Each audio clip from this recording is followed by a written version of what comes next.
Right now, we have an entrepreneur in the house. We're going to be discussing challenges of entrepreneurship and the benefits. Entrepreneurship is the creation or extraction of economic value, generally entailing risk beyond what is normally encountered in starting a business. And we have in the studio Rekiba Sally Bello.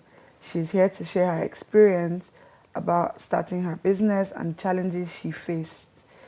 So, yes, welcome. Thank you for joining us. So just give us a brief rundown. What's your business? What do you do exactly? Okay, I am the CEO, Regalia. Okay. It's a fashion house. It's a 6-year journey so far. Okay. It's been amazing, alhamdulillah.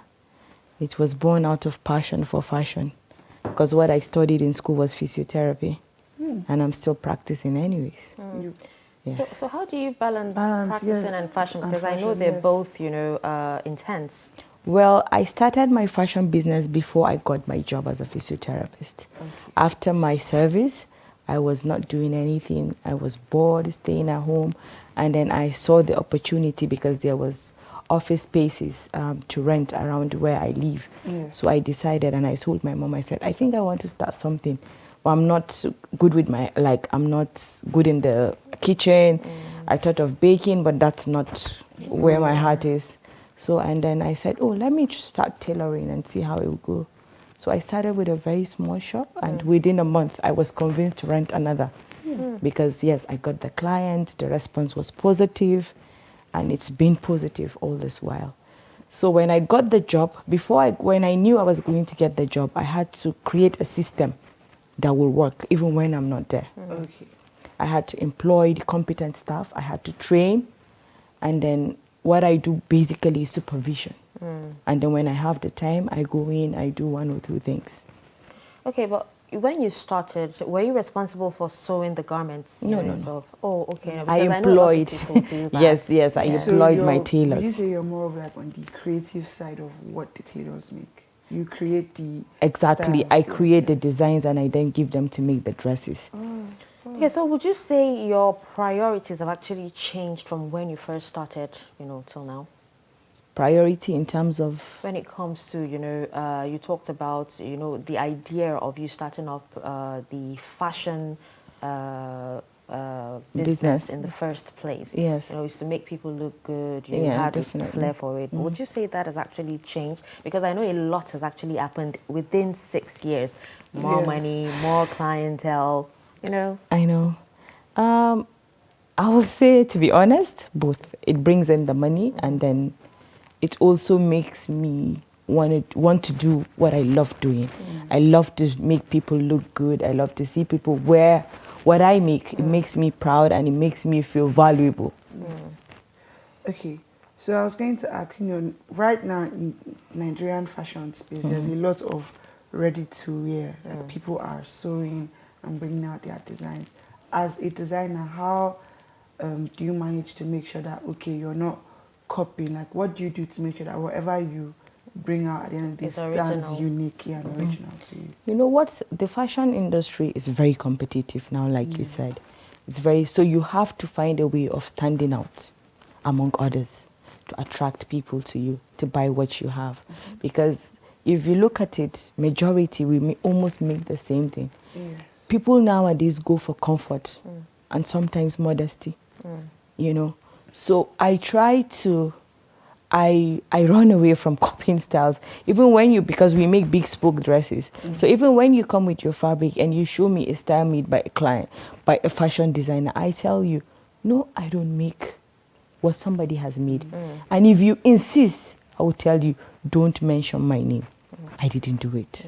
Or I charge you more so that you don't do that, because I feel it's not nice. If you see something and the fashion designer, if you see something on social media, let's say Instagram, made by a certain fashion designer, I think it's just idyllic for you to go to the person and say, oh, I've seen this on your page. Can you make this for me? But people try to cut their ways. I've seen people copy my designs, but that makes me proud. I don't get offended. Yeah. I don't get offended because at least I'm doing something good enough for people to copy. But some people get offended by that. And for me personally, I feel it's not good. You have to create your own designs. So sometimes what I do is we bring out sketches, we get inspirations from the international world, not only Nigeria. We get some inspiration because you can't see all the times. You have to, even the international designers get their inspiration somewhere, somehow. So we just use the inspiration, or we see things around us and we create designs that work with our kind of what your idea. Exactly. All right, now let's talk about some of the challenges that you actually face. This is definitely one of the challenge, but aside that, I know a lot of Nigerians, despite the harsh economic reality we're facing, they will still rather go for a name or a brand that they know and everybody knows, so they can feel like they've arrived and all that. How do you handle such?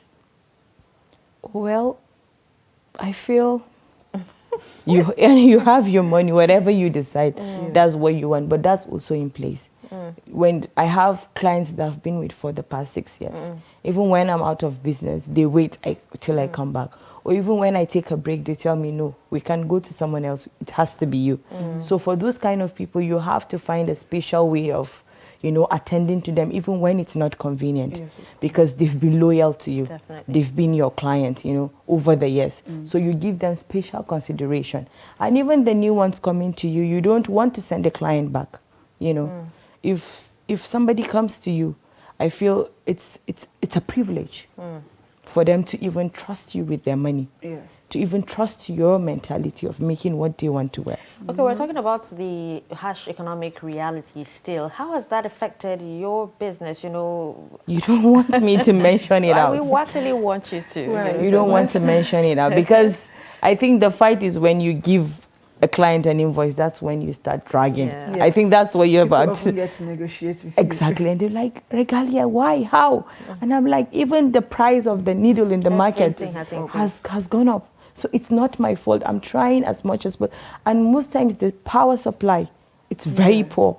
So you see that you run on a generator, and how much is diesel? You run on a generator for almost 18 hours. It's not sustainable. So we have to be realistic in setting our prices and having our clients pay what we offer, because everybody knows everything is inflated now. So your creative process, is it something you go through alone, or you work with your team?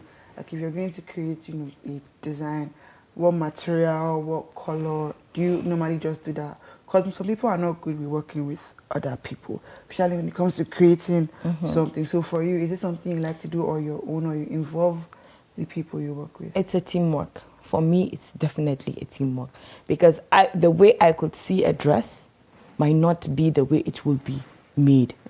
They might have a better option to say, no, madam, let's do it this way. No, I think this color will fit. Whatever I do, I work with my staff hand in hand. So we try to come up with designs. And sometimes I try to even pay, fashion illustrators to create something. We work together to create a design. So, but in that case, aren't you afraid of probably an employee taking your ideas out and, outside, giving it to someone? Because I know a lot of times some of these tailors that people employ, they always have like people on the side that they are still. To be honest, you can just do what you can, and you really can't control it. But I think so far I've never had that issue. They've earned my trust, and I've also earned their trust. So I think we have a mutual respect and relationship and understanding of the rules, the terms and conditions, rules and regulations of my business with them. Now, as an entrepreneur, right, I know a lot of entrepreneurs or a lot of startups, one thing they're actually afraid of is people not accepting what they do, not accepting their businesses or their brand, or not even knowing how to go about, meeting people to tell them about, what they do. So if I'm to ask, what strategies did you first use to market your business? Honestly, social media. That was my selling point, and it's still my selling point. I don't do adverts. I don't go to media stations. I barely, send out flyers. Whatever we make, we put it on social media, And then luckily for us now, they have the, the ads that you pay Yes, for. I pay for. So it goes a long way to reach out even people that are not following you. So it's a very good initiative. It's a very good avenue to market your products. Even when I started 6 years ago, it was social media. Most of my clients, I got them through social media. And then there's this first event that we went to, the Fusion Lifestyle, that they usually do every quarter. That was my first outing, and that was amazing. It got me a lot of clients, and I'm still grateful for that. Yeah. So you mentioned earlier you first got a shop when you decided. Yes.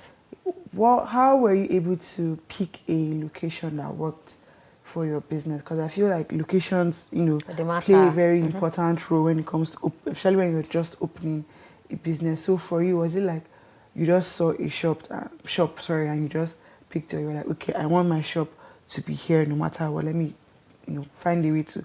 Because like in Abuja now, most people would always want to be in Wuse too when it comes to businesses and all of that. It's entrepreneurship. Like I said, it was out of boredom. I wasn't doing anything, and then I had passion. I wanted to keep myself busy. Yeah. So what happened was, I was smart, if I can say that. You took a risk as well. Yes, I took a risk, but I didn't want to invest in something that I didn't know how it's going to turn out. Yeah. So we were living in Amina Court Estate. The corner shops you have in the estate. That was what I used. At that point, I didn't care where my location was because Apple wasn't a good location. Like you said, usually central area. Yeah.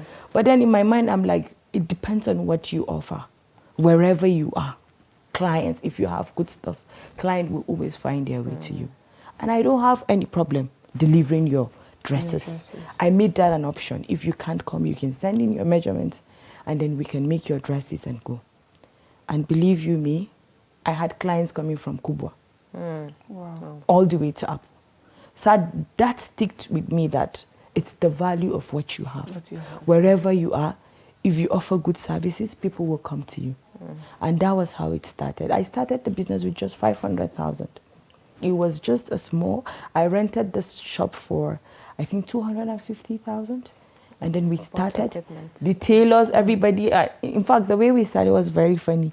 If you come in to fit the dress, the tailors have to go out. I understand. The tailors have to move out, and then you go in. You try your dresses. So the inconvenience was, but I gave it like 3 months to see how it will grow, and then to see if there's need to. But within 1 month, I was convinced, and the business was able to rent another shop with the money that I got from the business within 1 month.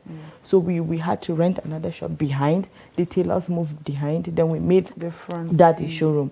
We maintained that space for over 2 years. And then when I knew that I was ready to go big, and I knew that I had the clients, I moved to Wusetu and rented a 2-bedroom apartment. Wonderful. Yes. And that's brought in a lot of clients. Yes. It brought in a lot of, but it wasn't about the space. I think it was about the product. It was about, but it was a plus because it's a central area.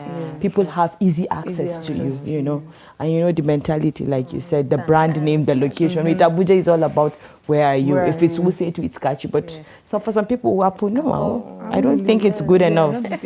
So we had to do all that we needed to do. I took my time, took a break for about 6 months, set up the store, and then it's been amazing. Okay, now I was actually going to ask, you go on social media today and you see a lot of what I ordered versus what I got. I even saw some, and I was just asking a few days ago. Right? So, but have you ever received any negative review, and how did you handle them? Of course, we're not perfect. And then when you're not the one to do the job, you're employing someone, you don't have 100% control. I've been insulted. I've been addressed.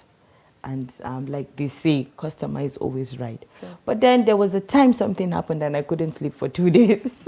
A customer, a very young girl, said a lot of things that was so out of place. And I'm like, well, I'm looking for the money, but I think I deserve some respect. I'm not a proud person. If I'm wrong, I apologize and I make it up. There are times that even my tailors can, they can even spoil a fabric. But without the client knowing, I go and I buy the fabric and replace. Because it's integrity. That's all that matters. Customer satisfaction. If a customer is not satisfied, then why am I doing the business? I'm not all about the money. Yes, it brings the money, but then the name, the integrity, you know, it goes a long way. The referrals. Shows trust as well. Exactly, the referrals. Once you do a good job, they keep, you know, coming. But in as much as we do wrong, the clients also are something else. Yeah. Sometimes you make a dress, it's perfect, but somebody is just looking for an excuse. She will Very keep true. looking at the mirror and not said, very it's okay, but then there's something wrong. I don't know. But I'm like, what Yeah, is it? what Show is me it? and I'll Show fix me, it. yeah. But she can't. Just so some people are just like that. So it takes a lot of patience. It takes a lot of how do I say, client management to run a business, especially in Nigeria. People come to you, they feel they pay you, and then, you know, you have to. And then some clients will even give you a design. Once you start making it, they will change it over 100 times, you know. So it's now we've brought out a strategy. Once you change a style more than twice, you're going to pay extra. So that has limited helps that. them. People don't want to pay no, extra. definitely not. Exactly. So it keeps them in check. Okay, so as an entrepreneur, what are your daily habits? You mean like a routine? Yes, what do you, when you wake up, what do you do, you know, Explain till the your- end of your the day? regular day. Tell us. Yes. On a You regular know, like I work said, day. I'm a physiotherapist. Yes. I work No, out. aside physiotherapy. out. Oh, you work out? Is that what you said? No. Okay. Okay, I heard I work out. No. Aside physiotherapy, like we're talking about your fashion business now, right? What do you do when you wake up? You know, from when you wake up to when you go to the shop to, you know. Yeah, that's the what day I'm trying ends. to say. Like, I go to work first. Okay. Yeah, I go to work first. And then some days, not every day. I go to work first, and then some days after work, I just drive straight to the store. And then on weekends, I wake up in the morning. Yes, I work out. I go to National Stadium. I heard I work out. Because I just had a baby, so I'm trying to lose it all. Okay, yes. So I work out. I have a group of friends that we work out in National Stadium. When I work out, I go back home, have breakfast with the family, you know, play with the kids, just with the husband. And then maybe around 11, 12, I get dressed and I go to the store. And when I go there, I try to talk with my manager or assistant to see what we need for the following week. So we set out the market list and then what to prep and then sort out things to make the following week. And then maybe on weekdays, I just freestyle, go to the store, you know, meet a few clients, chit chat. We've met clients that have become family, you know, we've become friends. Even without the business, the relationship will still be there. You have businesses where, you know, businesses that actually affect the family life. Have you ever had that issue at all? Yeah, Some people considering become that too she's- busy for their family. She's Yeah. working and you also Yeah, have exactly. a business on the side. Oh, well, alhamdulillah, I have a very amazing and understanding husband. He never complains, even when I'm not there, even when I need to be there and I'm not there. He understands, and then it's not easy, especially now that I have 2 kids. You know, then you were just freestyling, you were not married, you had Yes. all the All the time time. in the world. In fact, when I had the store, even when I don't have clients, because I hate to cook, so then you said I just run to the store and I tell my mom, there's a client in the store. And I just go there and sleep or play with or watch movies and all of that. But it's different with your own family. Yeah. You have to be there, you know. So I try to find a balance. You know, I try, like right now, I have an event coming up, Regalia pop-up event. It's something I started this year, you know, an avenue where different vendors will come and showcase their products. We've done one so far. So the second one will be on the 28th of August. It's just, we have different stalls with a price fixed. And then you bring your products, you market, so that people will come, even the clients, you know, you make new clientele, you meet new people and all of that. So I'm even thinking of taking a break after that so I can have more time with my family. Yeah. That's good. Okay, so I was going to ask you, kids are so beautiful. Very cute, so cute. Oh, we actually saw them. How did you get this picture? Thank you so much. So, their names? That's Jamal. Yes. He's 6 months old today. Congratulations. And that's Aisha Inaya. Ah. She's 3 years old. I'm very sure your daughter has long hair. Looking at what her brother has. It's average. Let's not go there. Yeah. All right, so what do you enjoy most about being an entrepreneur? One thing you enjoy most? Some people would actually say, you know, oh, that whatever money that comes into the store belongs to me and not someone else. Not But, having you know, to wake up or be under that 9 to Honestly, 5 pressure. the money part is very true, right? it's very true. You know, some days you're just broke and then you get a call from a client. Oh, I want to bring in my fabrics. Oh, I want to make so dress. It's you know, the money's there. And then there was a time I traveled. Back then in 2018, I wore one of my designs. I was working in Dubai Mall. A customer tapped me and like, where did you get this? Is it H&M? And I'm like, wow. You know, that satisfaction is priceless. It's priceless. She didn't buy the dress, but that acknowledgement alone was enough for me to keep going. Yeah. You know, with the challenges, sometimes you feel like, because the tailors can frustrate you, Sure. you know, they can put you down, you know, so sometimes I would like to take a break. But when I go back and I see how people, you know, when people dress up, how even when they come for fitting, when it fits and you know, you see the smile, the joy, it gives me so much joy. You're talking about tailors frustrating. Have you ever had a situation where someone came with a cutlass or something and stood on your head? Especially during festivities. So far none, alhamdulillah, so far none. But yeah, so speaking far of none. festivities, how do you manage? Because I can imagine like maybe during the Salah period, you have like, and Christmas, you have a bunch of orders. It's something else because you have clients that will even bring clothes to you 2 days to Salah that you can't say no to. But then even the demand is high. It's very high. Even when you start early, the demand is high. So what I do is I try to make my tailors work at night, you know, and then employ more hands, even if it's just temporary for the period. I hate to disappoint clients. I hate it. So whatever it takes, even if it's not going to be a gain from my own side, I try to deliver because that's the most important part. Okay, so what is it, you know, when it comes to your fashion business that you wish you'd actually done differently? Is there anything? Well, I would say finance management. Up to now, I'm having issues with that. I don't have a record system. No, don't have an account that's very officer? important. Honestly, even when I start, you know, when I don't know if it's from my own end or my staff, because like I said, I'm usually not always there. So there has to be a record system. Sometimes they order, you know, on Instagram, and then I will take the orders. I will receive the payments, and then I think that's, you know, sometimes we get tired. Yeah. But with me, I think it's my financial management. Don't you think you should, you know, an employ an account- accountant? Yeah. I think that's why I want to take a break, to re-strategize, you know, to revamp and then to give it a different face and then come back, you know, with the full force. That's financial management is something else. I've had courses on that. I've had a mentor, you know, a mentorship on that, but it's still a challenge for me. Okay, so just before we wrap up, I was going to ask, aside physiotherapy, fashion, is there any other businesses you think you'd like to explore? This is, like I said, the pop-up event, the shopping event. I think it's something that has gotten a positive. When we started, we had only 8 vendors. In fact, I was supposed to do it in my shop, do a new collection and have people come in, work in shop, sip with a few friends that sell maybe Bags, canopies, shoes, no, not even that, just small chops, tea, drinks, mocktails and all of that. Then something happened that I couldn't do it there. So it was out of that disappointment that I now said, oh, let me get a space. And then just 3 of us will be, you know, I spoke to a few people and they trusted me and then gave me their money. It was just a token. We got a space and believe me, it was amazing. One person sold products for over 1.5 million in the space of 4 hours. Wow.